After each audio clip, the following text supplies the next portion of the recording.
is what I call real estate sacred cow. All right, that's the sacred cow.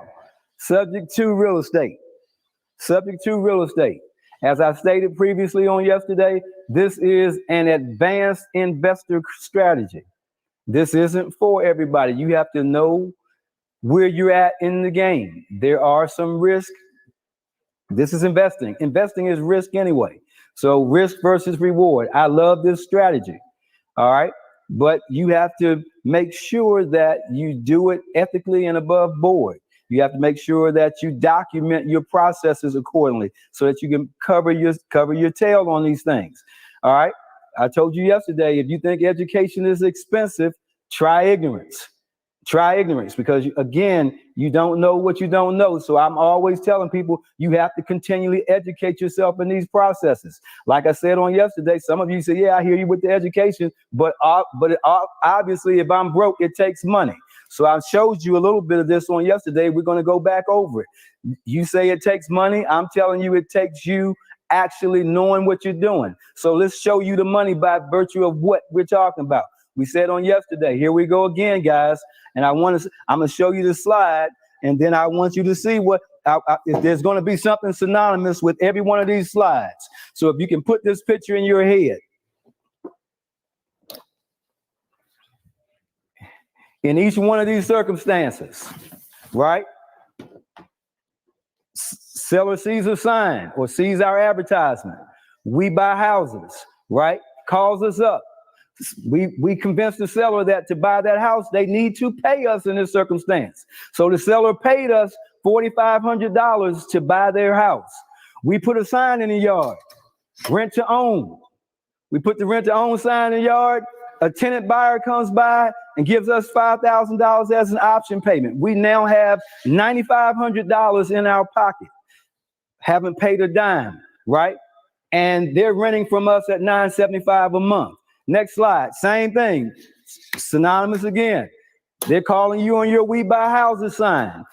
You know what you're doing. You know how to articulate the transaction. You know how you've done presentation, education, and negotiation. You should be writing that down. That's PEN, acronym PEN. Presentation, education, and negotiation. That's what I say. That's what I tell my clients that they do. You're going to be presenting, you're going to be educating, and you're going to be negotiating with them. You're going to convince them that to sell that home, they're going to have to pay you because there's not enough equity in the home for you to make any money. Okay? So you convince them that they need to pay you $5,500. They pay you $5,500. You put a sign in the yard, rent to own. Somebody gives you $5,000. Now you're in the transaction. $10,500 in your pocket. Nothing, didn't cost you anything except the experience that you have, the knowledge that you have in your head. All right. Here we go again. This is my student that I told you guys about.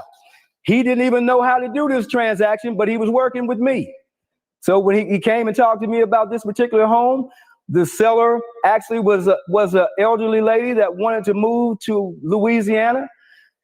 The property was a little bit dated inside, but it was okay. She did not, she had called him on one of his We Buy Houses advertisements. He went out to the property. He exercised presentation, education, and negotiation, and told her that Miss Smith, I would love to help you, but there's really no equity in the property. How do I make money? Guys, don't be afraid. You have to you can convince the seller to understand that you're in this business to make a profit. I love to help you, but I don't see how we ever could make any profit or realize any money on any profit in this situation. Okay, she understands you have to make money. So he actually did what we call a cost to sell worksheet. I'm going to show you that this afternoon. He did a cost to sell worksheet. He was showing her that there's a cost to you actually selling this property. How many of you know that if a person lists a home for $100,000, that doesn't mean they get $100,000. Just the realtor's commission alone, if it's 6%, that's negative $6,000, correct? So if you list it, the maximum you're going to make is $94,000 if all you had to pay was the realtor's commission. So you're going to show them all their costs associated with selling that property. Okay, John. So again, you're going to show them all their costs in association with them selling that property. So if they're selling that property and they have to pay the realtor's commission, that's 6%. There goes $6,000.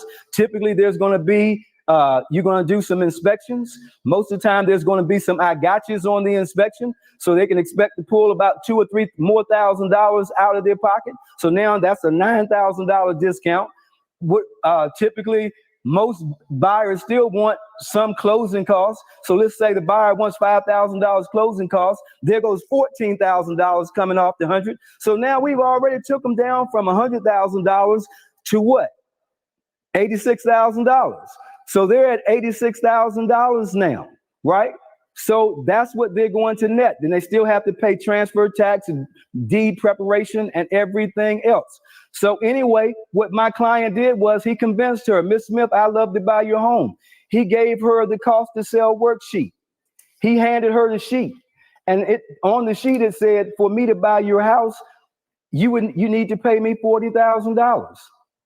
You would have to pay me $40,000. He said it like he knew she wasn't going to do that. Who's going to pay you $40,000? Can y'all get that picture? You went to somebody's house, right? They called you to come by their house, and you get there and you tell them I can buy it if you pay me. Okay? Most of us don't even have the courage to even say something like that. Okay? But that's what he did. So he left the sheet with her, thinking that probably this wasn't even going to be a deal. So he says, Miss Smith, if I'm able to help you any kind of way, just give me a call. I love to help you. But, of course, like I said, we have to be able to realize some profit. So he leaves her with the sheet. She calls him 3 days later and says, hey, John, I don't have $40,000, but would you take 30? John probably hesitated a little bit because that's what we tell him to do. John probably said, well, I don't know. Yeah, I'll take it. Okay. Yeah, I think I can do it. Somebody tell you they're going to give you $30,000. Will you find a way to do it? Yes, you're going to find a way to do it. So John took the $30,000. John got paid $30,000. John, in turn, same scenario. John puts a rent-to-own sign in the yard. He puts the rent-to-own sign in the yard, and John gets somebody to come to him. He gets someone to come to him that brings him, John gets someone to come to him that brings him $9,000. So he gets a $9,000 option from his tenant buyer. So now John has a nice house, $39,000 in his pocket. It didn't cost John nothing, except in his case, what he paid me, because John didn't know what he was doing. So I helped him negotiate this transaction. So what I'm trying to tell you guys is that get over yourself with thinking you have to have money for everything. What you need to have and what you have to have is education. Because as I stated previously, you don't know what you don't know, and you can't do what you can't do. Because like I said earlier, most of us would have walked away from this transaction. So John, John's walking away. John's doing the thing, right? John is happy because he's walking away with $39,000, while most of us, even thinking about asking someone to give us $40,000, we fully expect to get the Jazzy Jeff. We're going to get thrown out on our head. All right, here we go again. This is Brad. Brad took a property sub 2. $46,000. He took over sub 2. The seller was in year 2 of a 15-year loan. The seller paid Brad $16,000. He just decided to use the property as a rental. He just put something on his board. Okay, this is the person I was telling you about yesterday that wrote a check to the IRS for $19,000, and I told you through that story. Plus his state taxes, he ended up getting $32,000 back after he conferenced with me. Okay, this is the person. All right, here we go again. Brad again, same person. He took over this property subject to. Seller paid him $9,000 to buy. Brad put a sign in the yard. Rent to own. Signs all in and around the property. Got a tenant buyer. They gave him $5,000. He now has $14,000 in his pocket, renting a nice house with no money out of pocket. These are all real deals. The person that I showed you earlier, John got paid $30,000. Here, John came back again. Hi, Tony, all went well today. Just put the check in the bank. John went out, put advertising, subject to. All right. But in this case, John paid a little money, but he took the property over subject to. Hey, John made $30,000. He could afford to pay a little bit on this house so he could get some more money. John bought this house, took it over subject to for a short period of time, did a rehab on the property, and sold it in 90 days and made $35,000. Here we go again. This is one that I did. Paid the seller $500, took over this property at $123, put a tenant in at $8,000. So how much money do I have out of pocket? Even though I paid up front, if the tenant paid $8,000, then I'm $7,500 to the good. Guys, this is all still about what you know. So I can go on and on and on. So all of those situations right there, you can see the seller was paying to get themselves out of those properties. There was pain enough. There was motivation enough that they were willing to pay. Pain, guys, people will do things to alleviate pain. All right. So remember, a house to some folks can be an anchor. If you're trying to move because of a job transfer, if you're getting divorced, all right, maybe you lost your job, lost wages, that house is like an anchor. You're dragging that house along. Wells Fargo isn't worried about your situation. Wells Fargo wants to see their mortgage payment come from month to month. So that house can be an anchor. So that's what you have to do. You have to realize and feel people's motivation so that you can actually listen. You got to be able to listen well enough to hear what they're telling you. And we're going to talk about that as we go further. All right, here we go. Another property. Seller paid $6,000. Tenant paid me $6,500. $12,500 in our pocket. Renting the property at $1,250. Our payment's $868, and we just converted that over to a contract for deeds several years ago, where the seller the buyer gave us $8,000 down. Guys, it's about what you know. How many of you know that heard of the $8,000 tax credit? Many of you know that years ago the government was offering an $8,000 tax credit for individuals to buy a home. Guess what? We went and sent letters out to most of our tenants that said that, are you interested in purchasing your home? We helped them apply for that $8,000 tax credit and use that to help them buy a property from us, not traditionally from the bank. We seller finance those properties to those people with the $8,000 that they got from the government. They couldn't go to Wells Fargo. They couldn't go to Bank of America. I tell them, okay, you need, for this particular property, you're going to need $15,000 down. If you can come up with 7, we get 8 from the government. There goes your $15,000. So again, guys, it's about how you can put people together and understand the situation and use creative techniques to actually, guys, create win-win situations that make you wealthy. That's what it's all about, guys. All right. And that property we had sub 2 on existing mortgage, and it never had vacancy on it. All right, here we go again. This situation, guys, in this situation, we didn't get the seller to actually do much. We just told the seller, hey, we'll take your property. The only thing I want you to do is just make the next 2 payments. Did you guys hear what I just said? So this is all about negotiation.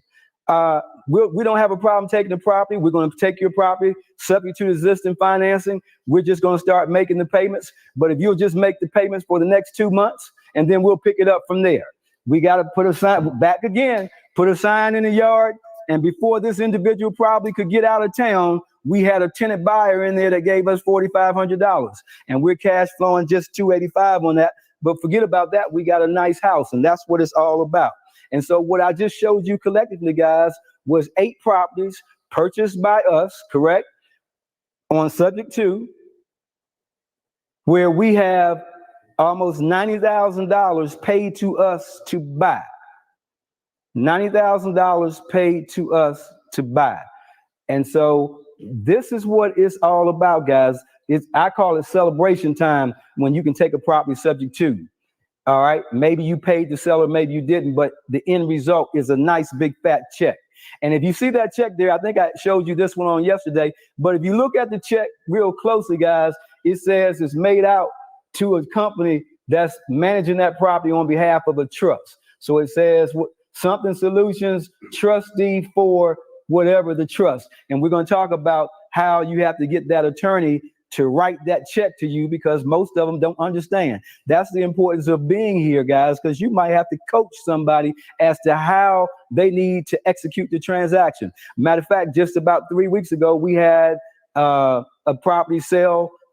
Matter of fact, that check that was $101,000 or whatever it was.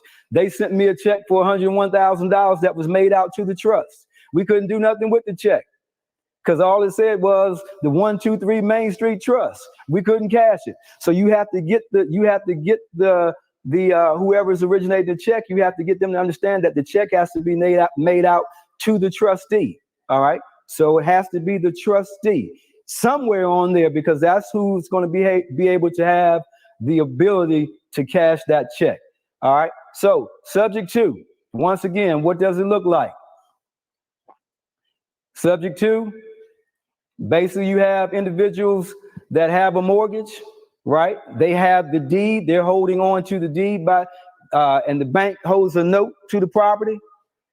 And actually what I'm showing you again, well, this is fine. So they have the deed to the property. You have that conversation with them. They're going to deed the property over to your trust that you created, because now you're going to know how to initiate a trust. So they're going to deed the property over to the trust that you created. All right. So they deed the property over to your trust, you the investor, and now you're going to start making payments in their stead. All right. And you did not have to qualify. There was no credit check. I'm not going to say minimal risk. There is minimal risk, but there is risk when you do subject to. And there's no limit to the number of transactions and deals that you can do. And oftentimes, guys, you can get some of these subject to properties with crazy interest rates. I mean, we have some subject to properties where people had a 2.40 or 2.75 interest rate. Can you imagine getting a property like that with an interest rate like that? What you can do on the back end? All right. So let's go with what is subject to. What is subject to? Everybody always talking about subject to.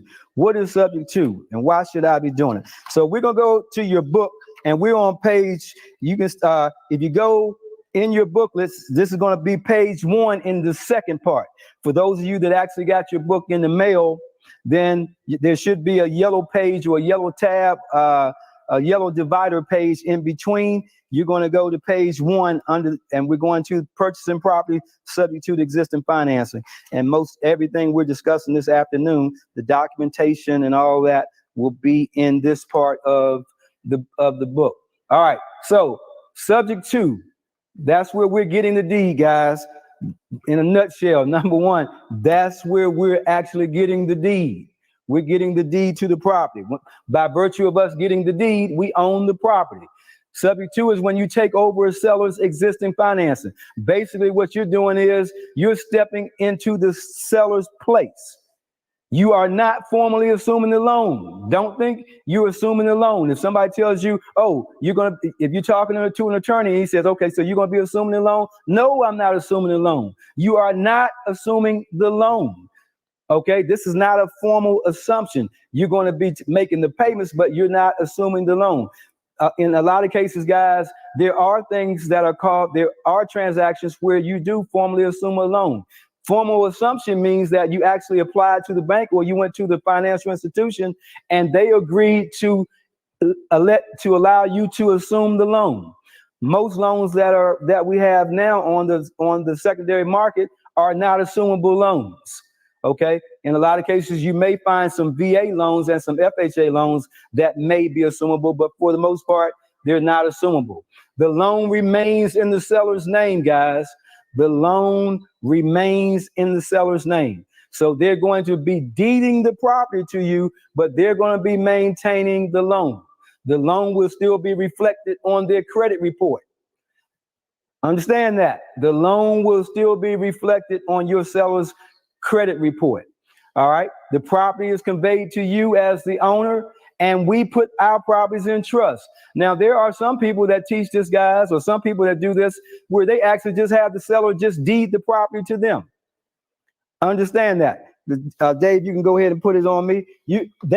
They'll go to the property and they'll just have the seller just deed them the property. So now you own the property, and you're ABC, or your ABC Properties LLC. So you just made it easy to see that the property has been sold, because ABC Properties is going to be on the county records for owning that property. The reason that we use trust, guys, is because basically when you created the trust, you had a level of anonymity established where nobody knows, remember, who owns the trust. Nobody knows. And it's okay for an individual to put their property in trust. We talked about that yesterday. So you want to make sure that you don't take the property directly and don't have them quit claim deed the house to you or your company. You know, I told you quit claim deeds stink for the most part. All right, because you don't know what you're getting. You might have the property quit claim deeded to you, and they got a $40,000 IRS lien on it. All right, and now you got a property that's got an IRS lien on it. What you gonna do? All right, so you want to always have title searches done. You want to always make sure that that property is free and clear of all liens and encumbrances. Okay, all right. You will be making payments on the underlying loan. I can't say that enough. You will be making payments on the underlying loan. Dave put this on me. Because I'm gonna hold this. I'm telling you, usually if you were in this room with me today, you would see me standing on top of a chair looking at you for effect. Because I want you to clearly understand, you will be making payments on that underlying loan. Say it again. You will be making payments on that underlying loan. The bottom line is this, guys. When you take that property, you now took total responsibility for that property. That transaction is not contingent upon you finding a buyer, whether or not your tenant pays you or anything. That's your baby right there. You own that property. Every payment that comes due, it's the expectation that you're going to make that payment. If you've ever heard me talk about this process before, I'm saying it once again. If you have the choice, if you take a property subject to, and you have the choice between paying your mortgage and paying that subject to mortgage, because all you got is just enough to pay one. If you have the choice between paying your mortgage for your house and paying that subject to, you better pay that subject to and get yourself a pup tent or find you a friend to go move in with, or whatever you have to do. You do not want to not make a payment on that subject to, because what you have just done, if you do that, is you just put your rear end in the wind. Understand what I'm saying? You just put your rear end in the wind. So if you go out here after this workshop and you decide that you want to do this transaction, and you say, hey, I think I can do that. It sounded good. Tony talked to about this and that. Tony told you had to make payments.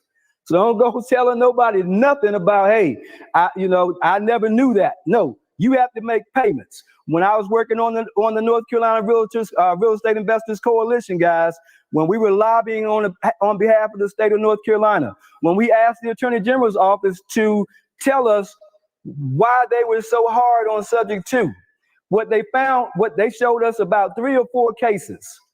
And one of the cases was a individual investor, a lady that went to a subject to course, right? Came back to, I won't even say the area, I'm gonna say it. She came back to the Raleigh area and decided that she was gonna buy property subject to. She bought about 11 properties within about a 3-month period. And she paid on 2 of them and didn't pay 9. So she had about, so remember, if you have 10 properties, $1,000 a month payment required, that's $10,000 a month. If you can't afford to let them sit vacant, then guess what? You better have $10,000 to be able to pay for those properties. All right? Because when they're sitting vacant, that's on you. And what you're doing in effect at that point in time is you're damaging that seller's credit. All right? Every person that sells you their house subject to may not necessarily be in a situation where they're behind on payments or in a distressed situation to the extent that they're in default. They simply just want this pain relieved.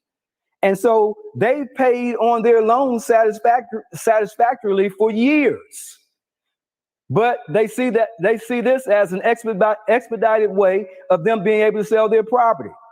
All right. And now they sold you their property, and you decide 5 or 6 months from now, or maybe you hold the property, you make payments because you got a tenant in the house, right? So you're making the payment. The tenant's paying you, you're making the payment. And now in month 10, the tenant doesn't pay you, so you don't pay the mortgage. Now, Bank of America, Wells Fargo is damaging your seller's credit report. Guess what? You're going to be sued. You're going to be sued. So I need for you to understand that it's important. It's important. Everybody out here teaching this doesn't stop right here and paint this picture for you. Because what I want you to know, guys, is that your behind is in the wind. You have to perform. You agreed to take this property. You're going to have to perform. Okay. Ron LeGrand. I love Ron LeGrand. Ron LeGrand has a little phrase that he likes to say. He says, get the deed or get the door. And what he means by that is that you're going in there with the intent on buying a property subject to. And like I said, I love Ron. Ron's an astute investor, guru. He knows what he's doing. He knows what he's talking about. But I don't necessarily agree with him here. And the reason why is because every property doesn't fit the subject to bill. Every property doesn't fit subject to. Okay, if you go into a property and you think that this property might be a little bit iffy, I may not be able to rent it and get the cash flow that I need or whatever, then what I would suggest, rather than doing a subject to, is maybe you do a lease option with that owner. Because if you do a lease option, then all you have is an option to purchase. If you decide that that property is trash and you don't want, and this is not a good transaction, and maybe you never should have got in it, then all you got to do is wave your hand and tell the owner, I've decided not to execute my option. And so here you can take the property back. When you buy that property subject to, that's your baby. You own it. You got to make it work. It's no different if you walked in with your own money and you went into Wells Fargo or Bank of America, whatever, and they gave you a loan. The expectation is, guys, that's your baby. You got to make payments. So understand that. Understand that for sure, because it's important. Okay, now, I'll keep on first. So what we're doing with subject to, how are we buying? All right, so we said subject to was just simply taking over the seller's loan. We're leaving their loan in place and they're deeding the property to our respective trust. All right, so they're going to deed the property to our trust. And what does that look like? All right, so just like we've been illustrating throughout the workshop, you're going to convince the seller that you're going to buy the property. They're going to deed the property to the trust that you created. Boom. You appointed your trustee. Your trustee may be your LLC. All right. Your LLC may be the trustee for the property. All right. So the property is going to be in your trust and now you own the property. All right. All right. What did we say yesterday? We said that a trust was just a contractual agreement by which one party holds title to property for the benefit of another. That's all a trust is. Like I said yesterday, a trust is just black ink on white paper. Just a contract. It's just an agreement. All right. Land trusts, which we talked about yesterday, going back almost into trust again. are simply called title holding trust or a grantor trust. It is a revocable trust, so it can be revocated. It can be revoked. All right, remember that. It can be revoked. Let me tell you something, guys. One thing that I want to impress upon you, because this is where I see investors kill themselves sometimes when they're doing subject to. Sometimes, guys, when we're in there talking to the seller and the seller starts crying and you start feeling sorry for him, and you need to make sure you're paying attention to me with this, because the seller starts crying, the seller starts telling you about their pain, and you feel like you want to be a help. You feel like, man, I got to find a way to help this person. And you know darn well that you can't pay but so much for that house, but you allowed yourself to, they owe too much on the house, but you decide, well, I think I could go ahead and do this. I think I can make it work. Matter of fact, I can rent it for, I think I'll be able to rent it and make about at least $100 a month or whatever. You're going into that transaction speculating. Guys, subject to transaction still has to fit your investment criteria. You don't go out and buy a $150,000 house for $150,000 just because somebody even wants to give it to you. All right. So you can't go in here with the mentality that you're super investor. All right. And you're coming to the rescue. You're coming to save the day. Save that stuff for the Superman movies. This is not for you. You're not going to save the day. All right. So what are the benefits of buying subject to? The benefits to you as the investor are that there's no need to get a bank loan. There's no need to use your own credit. It's a fast closing process. Just as quickly as you can get clear and free title, you can get these things closed. Oftentimes you can do it in 7 days or less if you're working with someone that can get the title work done for you. All right. Now, let me tell you something about subject to. You do not, listen again, back to me, Dave. You do not take your documents and go to somebody's house or meet them at your office at Burger King, having prepared all of these documents, all right, and meeting somebody at your office at Burger King, dripping hamburger juice and ketchup all over the documents while you're talking and trying to do this transaction. Do not do that. I'm telling you now, you're going to have paperwork to do these transactions. Go find you an attorney in your respective state and have him close these transactions for you. Do not go out and try to just take the deed and do all that stuff on your own, because you're doing it at your own peril. Point blank. I'm just telling you that. Do not go try to execute it yourself. It only makes sense, guys, and it gives the transaction a level of authenticity, makes it look real, because it is real when you go in front of that attorney and that attorney's sitting behind his desk wearing a tie and a suit and going over the documentation. If you're sitting there at McDonald's eating French fries and drinking your orange soda, you ain't looking professional trying to close these transactions. So we don't go there. All right. You do a professional closing. All right. All right. So in these transactions, again, you didn't have to get a bank loan and none of that stuff. Minimal amount of money to purchase up front, if any money at all.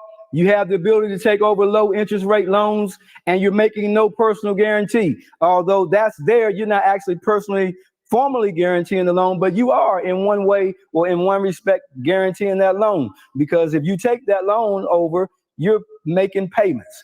You are going to be making payments. One of the other benefits that I truly like about subject twos, guys, is you get the benefit of the mortgage pay down, the principal, taking over the loan with 11. Think about the principal you gain by taking over a loan with 11 years of having been amortized. So somebody has the loan for 11 years and here you come. You get the benefit of all that mortgage pay down and expedited principal pay down in the preceding years. Okay. Now, what are some of the risks of subject to? And there's plenty of them. Some of the risks are they're not widely understood by most people. Most people are not competent enough to deal with subject to. Most of our state attorney general's offices aren't fond of the transaction. For our attorney general in North Carolina specifically, can't stand this transaction. Can't stand it versus whether or not there's an actual law is two different things. But what I'm telling you is that they don't like the transaction. Subject twos have to be managed, guys. These are management intensive. If you don't have the wherewithal to manage some files, to manage making payments, to manage making sure insurances and things are in place, there's a lot of things going on. There's a lot of mechanics going on with this subject two. Then you stay away from them, okay? Because you're just going to get yourself in trouble. As I stated previously, this is an advanced investment strategy, all right? You must perform to fruition because this property is your property.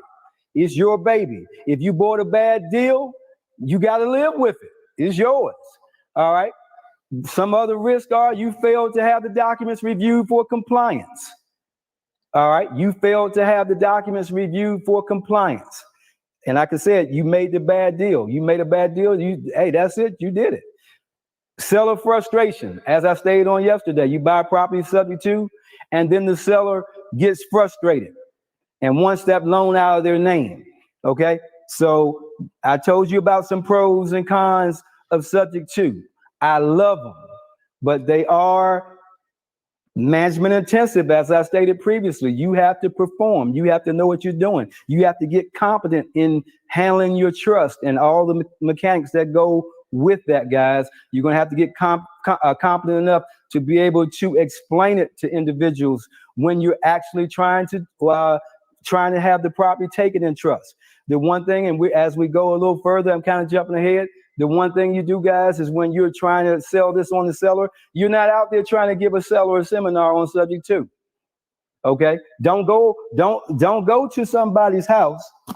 Don't go to a seller's house and you went by Walmart and got you some of these boxes and you start sitting in the living room demonstrating. Well, I went to a workshop and basically the way we're going to take your house subject to, see, we're going to make this little trust right here, see.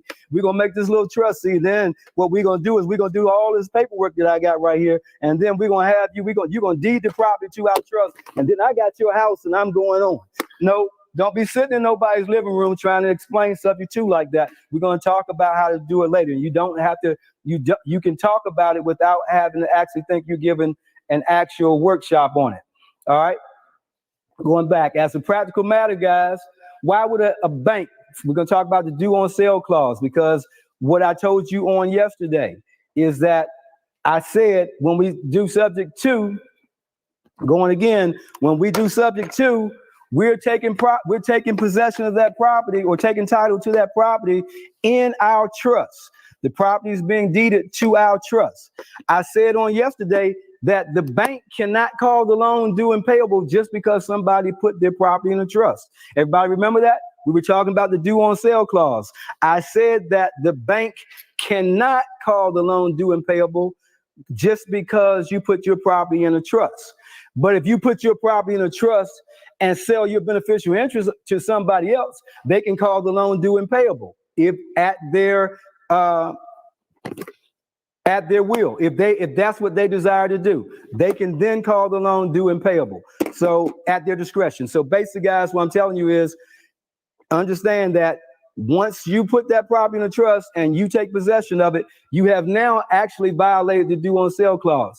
Most gurus will tell you, every guru that I went to, I have never had one that I went to, and I can tell you I've done, like I told you earlier this morning, I've done better than 9 of these courses all over the country. I have never had an individual that was standing in front of me talking say anything about the due on sale clause other than say, the Garn St. Germain's Federal Depository Institutions Act says that you can take your property in a trust. And so that makes it good. So basically what they're painting the story that because of that Garn St. Germain, the Federal Depository Institutions Act, because of that act, they're saying that the loan can't be called due. That's just plain not correct. It's not correct. I don't sell it on, I'm not selling, I tell you the whole story, the whole truth and nothing but the truth. So what I'm trying to tell you is when Garn St. Germain does not apply to this transaction if you're taking that property subject to, and that beneficial interest gets transferred. So we don't even want to talk about it like that, okay? All right, so as a practical matter, why would a bank ever call a loan that is paid on time? As a practical matter, for the most part, they don't, okay? They don't. Guys, banks have loan services, loan servicing companies, guys. They have a loan servicing department. They have people sitting there making $12, $15 an hour just processing checks, guys. Ain't nobody sitting there looking. When checks come in, they don't care where the check came from. They just want to see $900 came in on this mortgage, okay? Nobody's sitting there trying to say, oh, this check came from ABC Properties and the house belongs to John Smith. No, $900 came in next, okay? So that's not how it's discovered. But why would a bank call? Like I said, as a practical matter, they wouldn't call a loan due and payable. Maybe if the interest rates start to rise, maybe they do have a reason to call the loan due. What happens if they do call the loan? If they call the loan due and payable, you're going to have some resources to be able to rectify that situation. Maybe you can work something out with the seller where maybe you can do some type of partnership with the seller where you bring them into the trust. I don't recommend doing that if you don't have to, but you satisfy the bank that seller still has possession of that property. Other than that, if you took over subject to for $150,000 and the bank says they're going to call the loan, then you need to go find $150,000 because that's what you owe. All right. Is it a crime or fraud to violate the due on sale provision? No, it is not. Matter of fact, there was a court ruling, United States Supreme Court declared that it was not fraud if the buyer simply transfers their property or changes title on their property without notifying the bank. Okay, Supreme Court decided that case. All right, now you need to check with your local laws and see whether or not they may have instituted something where this transaction might be contrary to state statutes. But no, there is no law against violating the due on sale clause. All right, the due on sale clause in a deed. Basically, guys, we're going to talk about the due on sale clause so you know what it is. All the due on sale clause is basically, guys, that's just provisions in the mortgage. All right, that gives the lender the right to call the loan due and payable if the property or whatever has been transferred and they didn't get paid off. This is the lender's right and ability that they have to secure themselves with that asset, okay? Because they qualified the person that came in and got the loan.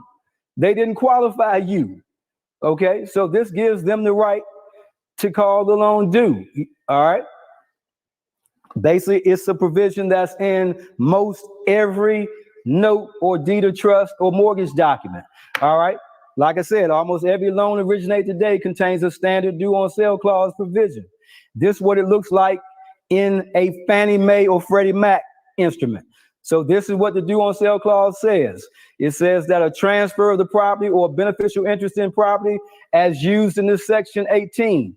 Interest in the property means any legal or beneficial interest in the property, including but not limited to those beneficial interests transferred in a bond for deed, contract for deed, installment sales contract, or escrow agreement, the intent of which is the transfer of title by borrower at a future date to purchase. So guys, coming back to me, what that actually means, guys, is that if you have a property and you sell your property to somebody by owner financing, all right, even if you give them a lease option, technically that's a violation of the due on sale clause. I'm going to show you all the different things that violate the due on sale clause, and some of them you're going to be surprised because most people don't understand or don't know this. We raise a lot of sand about having sold the property or transferred the title to the property about the due on sale clause, but we don't say anything about the things that violate the due on sale clause that we just take for granted every day, that there's nothing wrong with that. So let's move on and we'll see I'll show you what I'm talking about. All right, so it says that if any part of the property or interest in the property is sold or transferred without the lender's prior written consent, lender may require immediate payment in full of all sums secured by the security instrument. That means that, hey, they want all their money yesterday. However, this option shall not be exercised by a lender if such exercise is prohibited by applicable law. All right. So typically, guys, what's going to happen is the lender is going to notify you or notify the seller that the property has been transferred, and they reserve the right to call the note due and payable, and unless you have an explanation. And typically what's going to happen, they're going to give that seller or you 30 days to show some documentation as to what's going on. After that point in time is game on. They reserve the right to initiate the foreclosure process respective to your state. If you're a mortgage state or deed of trust state, the lender's going to start taking his action to resecure their interest in that property or repossess that property. So here we go. If the lender exercises this option, lender shall give borrower notice of acceleration. The notice shall provide a period of not less than 30 days from the day of the notice, all right, which the borrower must pay all the money. You got to come in with all the money, all right? If the borrower fails to pay all the money, then of course they can start their foreclosure process, all right? All right. How do they find out? How do they find out? That's what some people say. How do they find out? They're going to find out basically by a transfer of the deed. So if somebody was doing some title work on the property, maybe the bank was doing some type of internal audit, routine internal audit, and they saw that the property had been transferred because the property's no longer in the name of James Smith. The property's in ABC Properties now. Then maybe they're going to start investigating.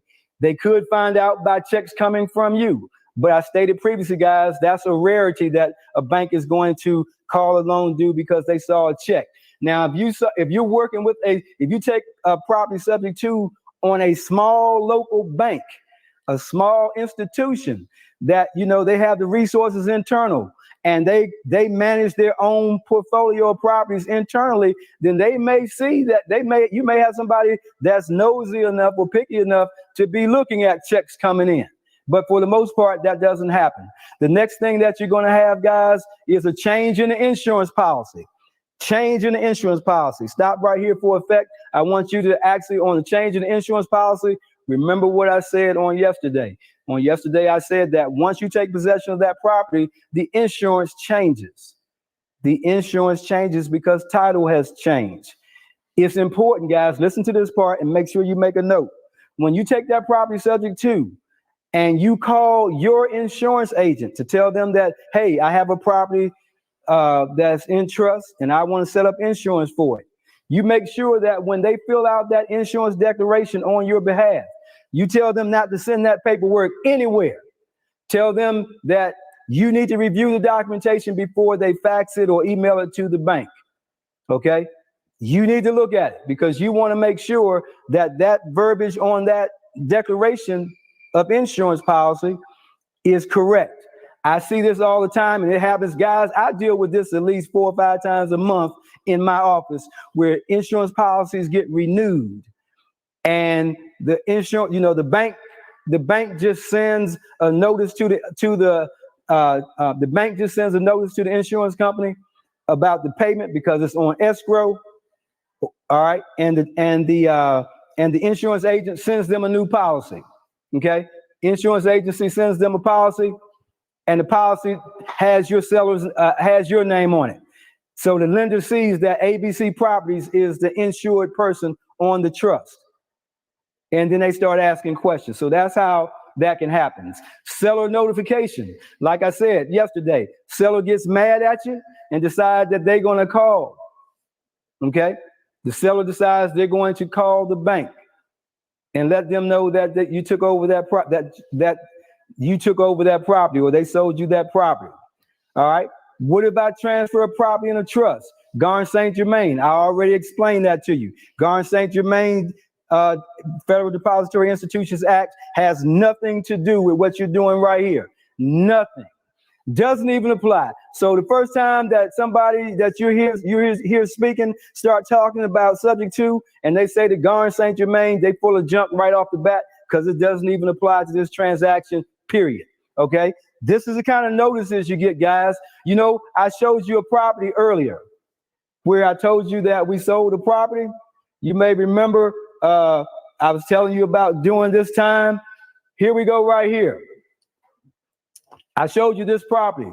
We had this property subject to for 16 years. 16 years we have had this property. This one right here that you see. 16 years subject to. No exaggeration, no stretch. 16 years we've had this property. Like I told you yesterday, don't get married to these properties because it's going to be a pain for you because these people want those properties out of their name. So like I said, we had that property for 16 years and this is what happened. Let's see if I can find them. So you can take a look at what you get. And that's why I say this can be a painstaking process because you get stuff all the time. So here we go. This is real notice to me. This was several years ago. Tony, I'm not sure what's going on. All this is a copy and paste. Tony, I'm not sure what's going on, but this house was supposed to be sold and out of my name by October of 2010. And it's still not. I have to file bankruptcy so I don't lose my current home. And because this house is still in my name, it's going to be included in the process. I guess it will no longer be yours. And the rent paid will have to go to the courthouse. I have another appointment tomorrow with the attorney, and I will know exactly what will happen with this house. D.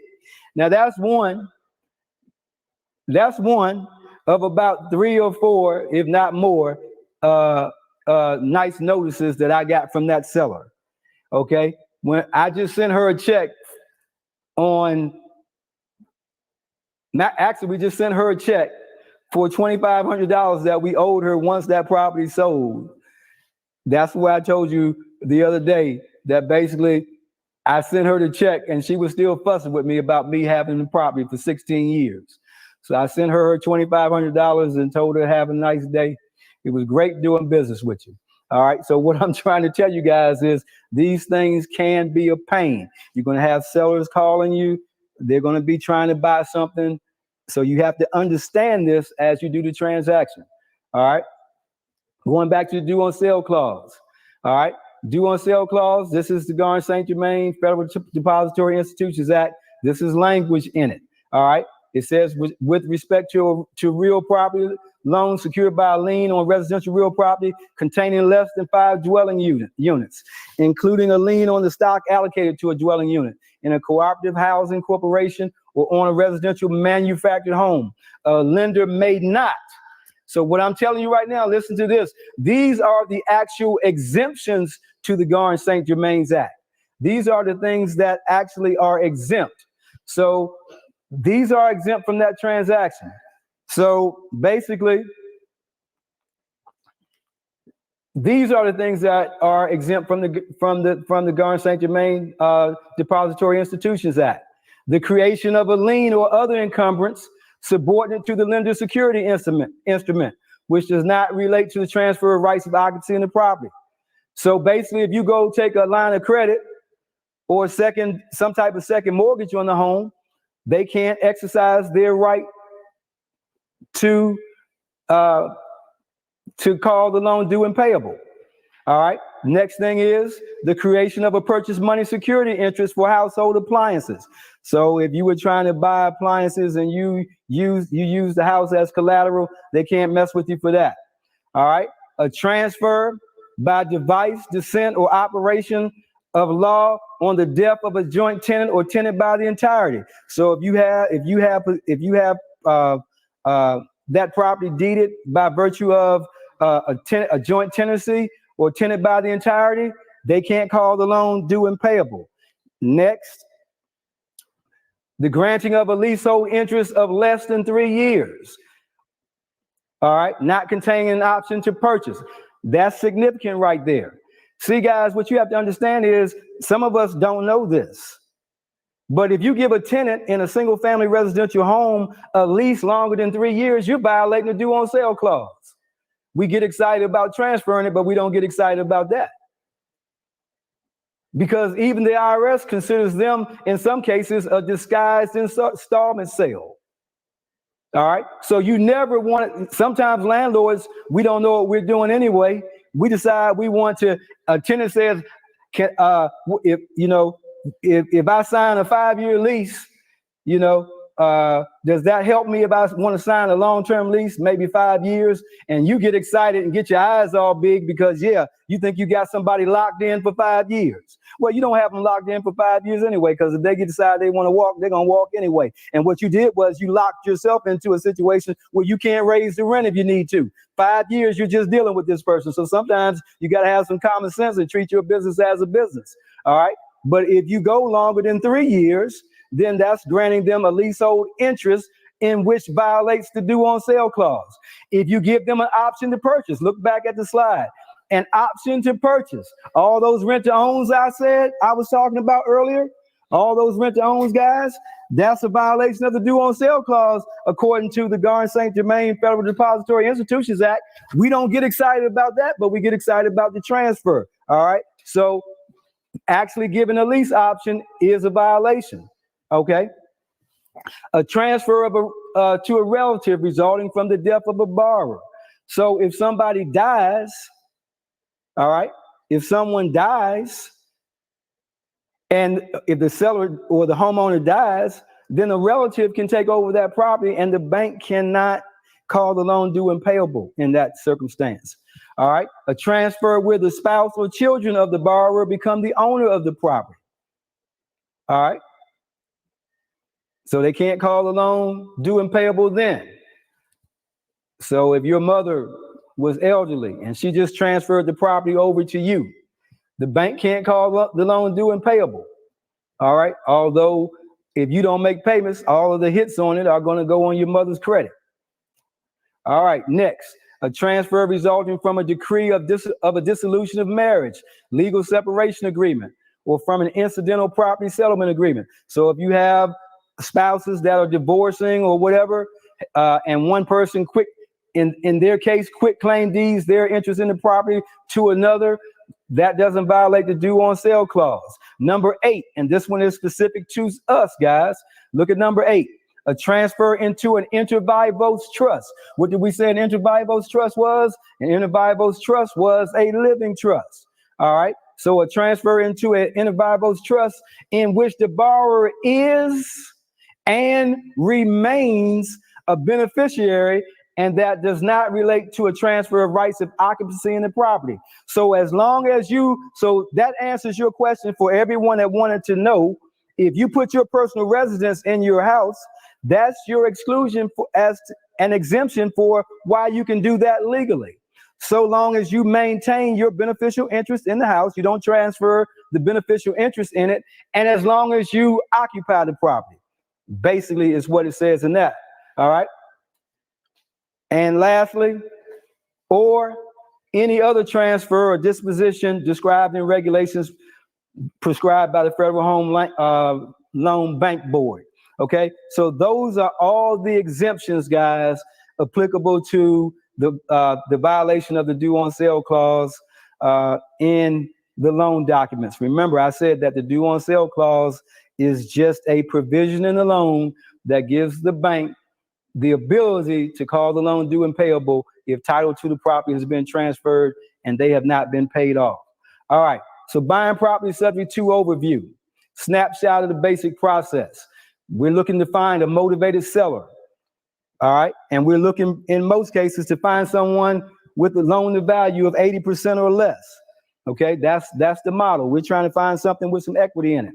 So we're looking for loan to value to be at least 80% or less. Remember, guys, we're not buying properties at the top of the market. Now, if a situation fits where, you say, well, I can cash flow this property and I think it's worth me taking a chance, then you may go higher. But you need to know where you're at because, like I said, we always want to make sure that we leave room for market cycles and whatever, because you don't want to buy a property subject to $400,000 and then COVID-19 comes in, everybody loses their jobs and we got the economy a mess.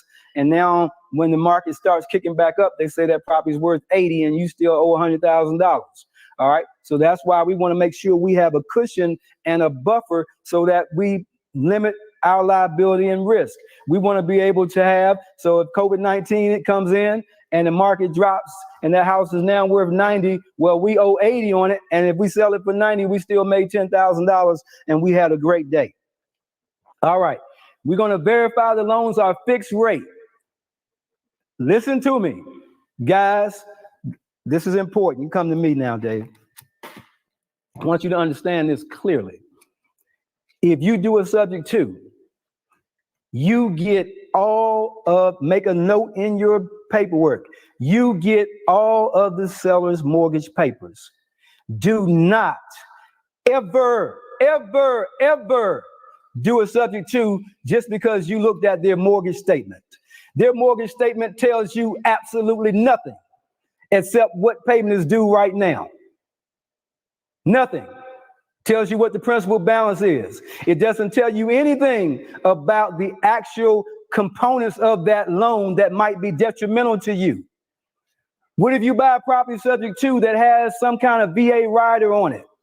What if you buy a property subject to where maybe the seller had some loans granted to them from a housing finance agency that maybe was deferred, where basically they got grant money to help them in a bad situation, and you didn't see this stuff, and now you find out that you took over the property subject to and it has another lien or whatever on it.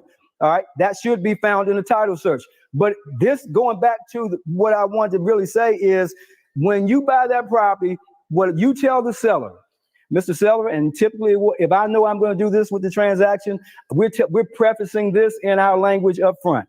Mr. Seller, we're coming by to see you this afternoon. I think we said our appointment's at 4 o'clock. It would really be beneficial and helpful to both of us if you can have your house papers. You remember, and I say it just like that, guys. I don't get all complicated. Your house papers. When you bought the house, your loan packet that you signed. If you could just have those sitting available for us, that would really make the process just that much more smooth. And maybe we can see what we can do to help you. All right. Now, what you're telling them is, I want you to go get your documents. I want you to go get your loan documents. I want you to go get all your paperwork, all the paperwork that you have. All right. And what you're going to do is you're going to make copies. You're going to look over that paperwork and you're going to make copies of that paperwork. Because what you don't want to have happen, guys, is you took the property over subject to a mortgage and you find out that had an adjustable rate mortgage on it.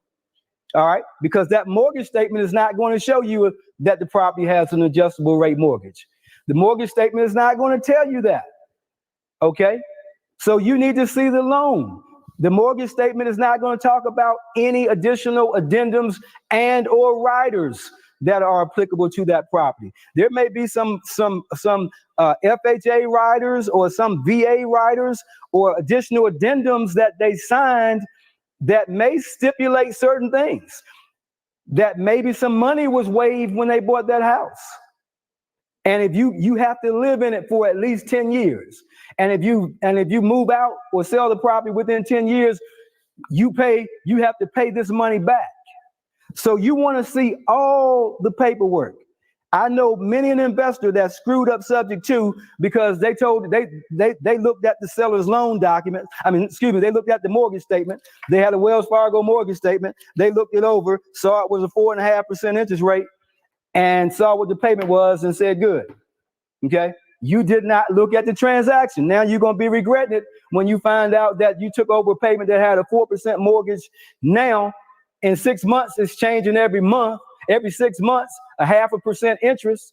Okay. So you want to find out what's going on with that transaction and verify it. All right.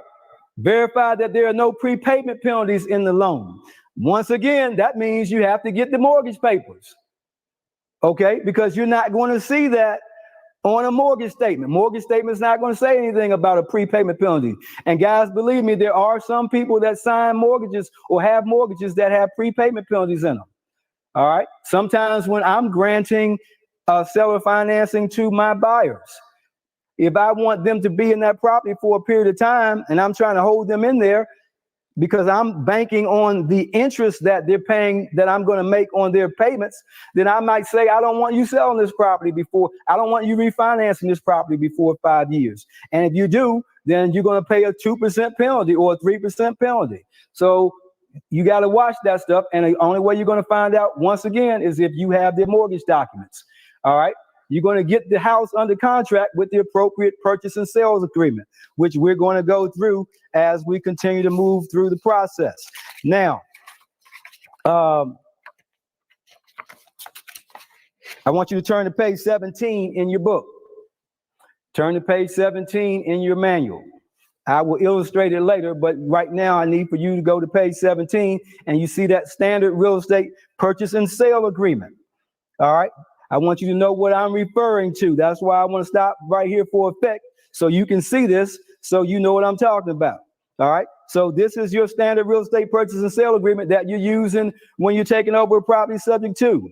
Now, let me tell you guys something. It's important that you go out here and get you some darn paperwork that works for you and protects your interests, as well as kind of establish at least a baseline so it doesn't slant so favorably in your direction that they rule that your contract basically was a one-sided contract, and basically they try to say that you committed some fraud or you were being deceptive in the way that your contract reads. So guys, everything that you download off of YouTube and everything that you get from every person that's doing this business, you guys that like to use these little one-page snapshot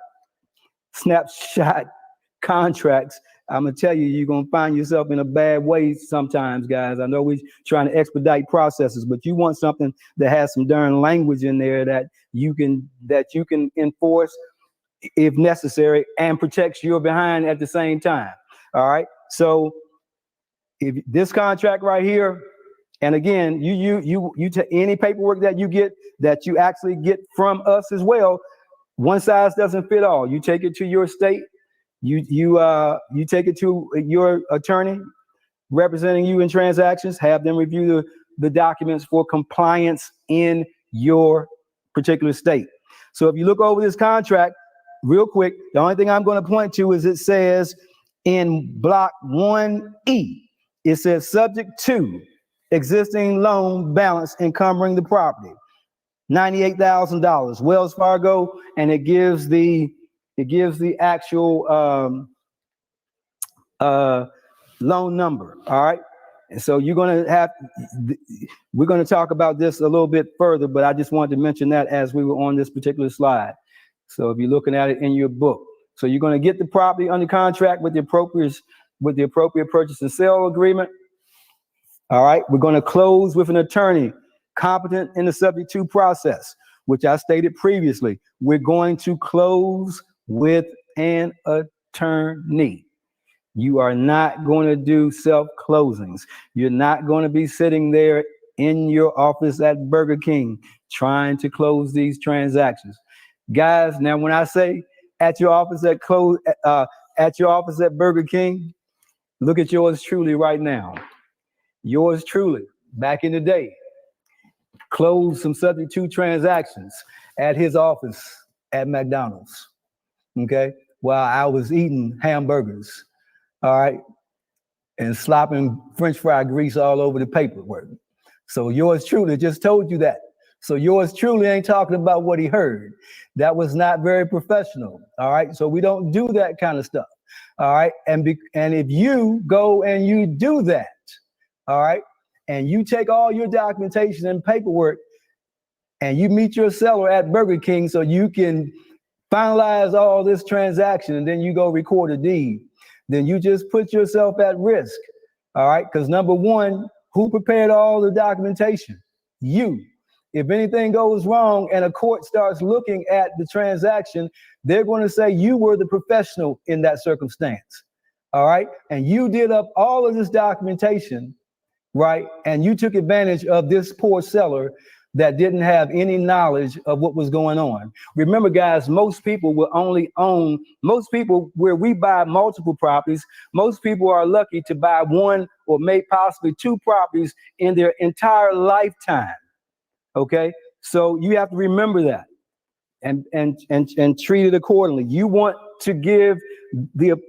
this transaction to be official. That's why you go in that attorney's office, like I said previously, that attorney's sitting in there with his jacket and tie on, handling business in a professional manner. What do you think? The seller is going to be confident okay? Because at least it looks like this is an authentic transaction, all right? It looks like this is real. If you did everything in McDonald's, what does it do from the start? This don't seem right. I mean, golly, this guy just got my house. Think about it now.